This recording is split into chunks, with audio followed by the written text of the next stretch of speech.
एक मित्र ने लिखा है, मैंने काफ़ी जगह से ज्ञान सुना और काफ़ी मेडिटेशन शिविर्स भी अटेंड किए, जैसे नॉन डूइंग मेडिटेशन और 10 दिन का विपासना ध्यान शिविर।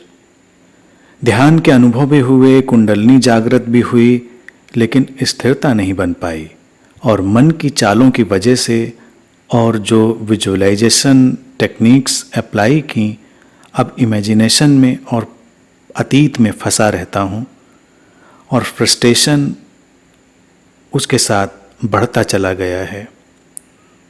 साक्षी भाव भी नहीं बन पा रहा है, कृपया मार्गदर्शन करें। तुमको जो चाहिए वो डिटॉक्सिफिकेशन चाहिए। जैसे शरीर का डिटॉक्सिफिकेशन होता है, उसी तरह से मन का डिटॉक्सिफिकेशन भी होता है। और कभी कभी हमको स्पिरिचुअल डिटॉक्सिफिकेशन की ज़रूरत होती है। बहुत सारा ज्ञान जो हम अपने भीतर भर लेते हैं साधना के नाम पर, ध्यान के नाम पर, रियलाइजेशन के नाम पर, वो कई बार समस्या बन जाता है। जीवन को पकने दो, जीवन को बहने दो, late life flow, do not struggle.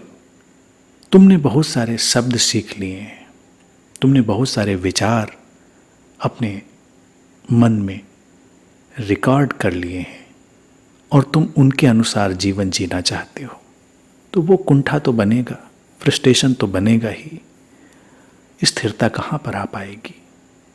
थोड़ा सहजता से जीवन जियो, सामान्य जीवन की ओर लौटो और ध्यान को समझो,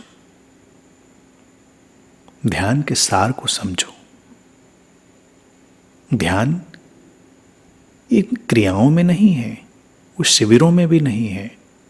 ध्यान तुम्हारी संवेदनशीलता का विकसित होना है, वो तुम्हारे अंतर मन की जो स्वाभाविक सजगता है उसका विकास है।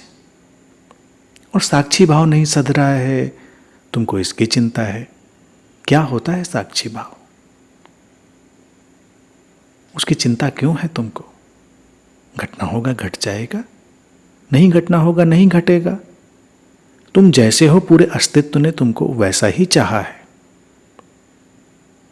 जो कुछ भी, जहां कहीं भी, जिस किसी के साथ भी घट रहा है, वो एक विराट जागतिक नियम, एक मिस्टीरियस कॉस्मिक लॉ के चलते हुए घट रहा है।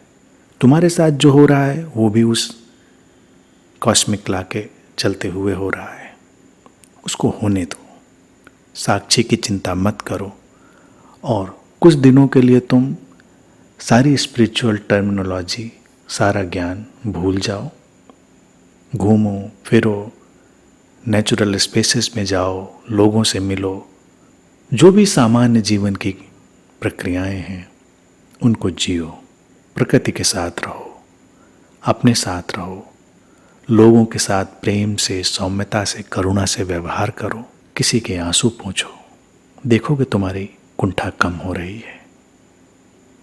कुंडलनी जागे ना जागे, तुम जागो।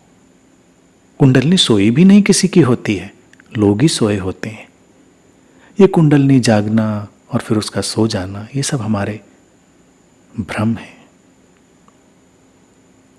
उन भ्रमों से बाहर निकलो और उन भ्रमों से बाहर निकलने का बस एक ही तरीका है। जीवन में बहुत दुख है, उसकी मात्रा थोड़ी कम करो, लोगों के पास पहुंचो, उनके दुख बांटो और तुम्हारा दुख भी कम होगा।